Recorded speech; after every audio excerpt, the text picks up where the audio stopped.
আগামী 1 ডিসেম্বর এবং 5 ডিসেম্বর দুদফায় গুজরাটে ভোট গ্রহণ অনুষ্ঠিত হবে। আজ নির্বাচনী প্রচার অভিযানে যোগ দিলেন আসামের মুখ্যমন্ত্রী ডক্টর হিমন্ত বিশ্ব শর্মা। আজ এক বিশাল নির্বাচনী জনসভায় অংশগ্রহণ করে প্রধানমন্ত্রী নরেন্দ্র মোদীর প্রশংসা করে দীর্ঘ বক্তব্য রাখেন। তিনি বলেন, প্রধানমন্ত্রীর নেতৃত্বে দেশ অনেক এগিয়ে গেছে। আগামী লোকসভা নির্বাচনকে সামনে রেখে গুজরাট থেকে সেঞ্চুরি করবে বিজেপি। মুখ্যমন্ত্রী ডক্টর হিমন্ত বিশ্ব শর্মা অন্যান্য রাজনৈতিক দলের তীব্র সমালোচনা করে বিজেপিকে জয়ী করার পাশাপাশি বিশ্বের দরবারে ভারতকে এগিয়ে নিয়ে যেতে মোদির হাত শক্ত করার আহ্বান জানান। উল্লেখ্য, আগামী 1 ডিসেম্বর এবং 5 ডিসেম্বর দুদফায় গুজরাটে ভোট গ্রহণ হবে। গণনা হবে 8 ডিসেম্বর। 182টি আসনের মধ্যে প্রথম দফায় 89টিতে ভোট গ্রহণ হবে 1 ডিসেম্বর। গুজরাটে প্রথম দফার ভোটের মনোনয়ন পরীক্ষার কাজ ইতিমধ্যে সমাপ্ত হয়েছে। মনোনয়ন জমা দিয়েছিলেন মোট 1362 জন। তার মধ্যে বিভিন্ন ত্রুটির কারণে বাতিল হয়েছে 363 জনের নাম। গত বুধবার নির্বাচন কমিশনের তরফে জানানো হয়েছে, গুজরাটে প্রথম দফার ভোটে 89টি আসনে প্রার্থী রয়েছেন মোট 999 জন। আগামী 1 এবং 5 ডিসেম্বর দুদফায় প্রধানমন্ত্রী নরেন্দ্র মোদী এবং স্বরাষ্ট্রমন্ত্রী অমিত শাহের রাজ্যে ভোট গ্রহণ অনুষ্ঠিত হবে। और देश का सबसे ज्यादा दूध का उत्पादन गुजरात करता है। ये गुजरात का दूध और असम का साय मिला के सबसे बढ़िया साय बनाने वाला देश का प्रधानमंत्री नरेंद्र मोदी जी है। जैसे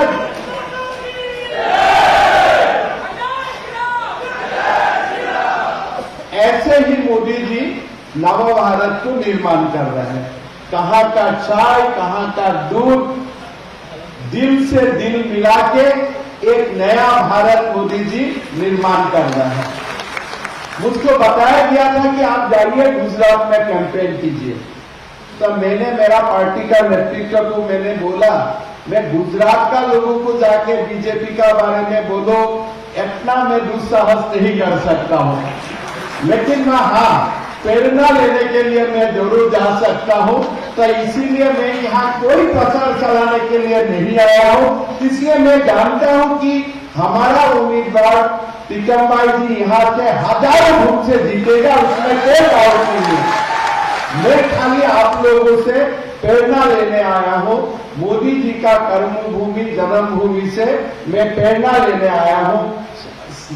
हमारा यही मकसद है कि एक नया भारत बनाना है।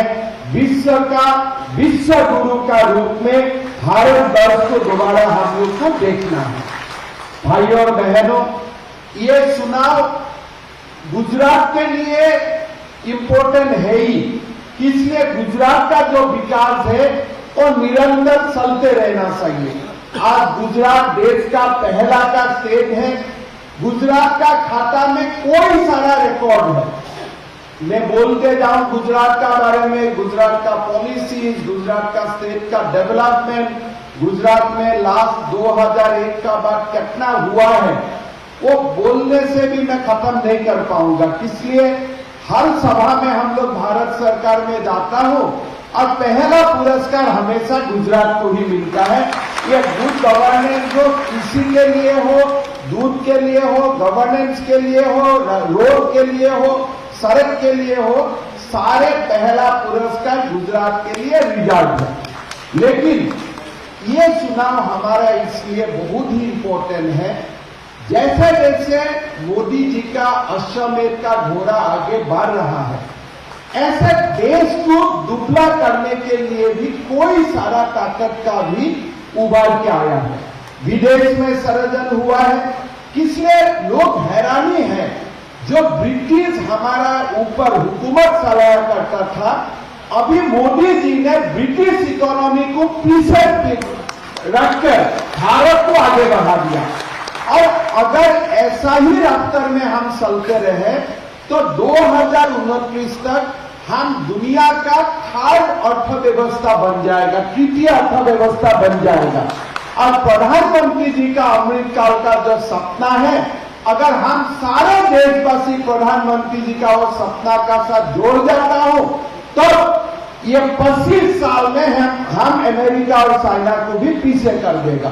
जो रफ्तार में आप देश आगे बढ़ रहा है, आप कल्पना नहीं कर सकता है। मैं जहां से आया हूं उत्तर पूर्व से, उत्तर पूर्व में 7 प्रदेश है। ये 7 प्रदेश का राजधानी में राजधानी एक्सप्रेस तक नहीं जाता था। 7 प्रदेश में 5 प्रदेश ऐसे था जहां में एयरपोर्ट नहीं था, और लगभग 2012-13 तक उत्तर पूर्व का रेल पट्टी सिंगल गज था, मीटर गज। एक जगह में आप जाओ तो जंक्शन बदला के दूसरी जगह में जाओ। उस तरफ चाइना होता करता है।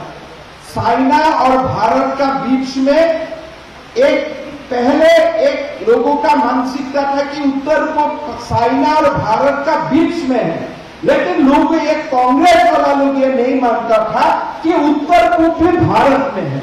ये लोग सोचता था कोई एक उत्तर पूर्व एक बफर जोन है।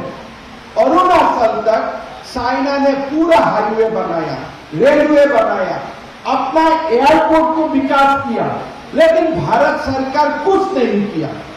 मीटर गज में रेल चलते रहा। 1962 में भारत का क्या हाल हुआ इंडो चाइना वॉर में आप लोग को मालूम है। आज आप नॉर्थ ईस्ट में जाइए, 2014 का बाद नॉर्थ ईस्ट का जो हाईवे बना है वो हाईवे को गुजरात से कम नहीं है, इतना बड़ा हाईवे बना है। आज रेलवे बना है और उनका जो सारा जो एयरपोर्ट बना है, और एकदम चाइना बॉर्डर तक अभी रेल लाइन तवांग बोलता है, तवांग तक रेल लाइन बसाने का काम मोदी जी ने शुरू किया है।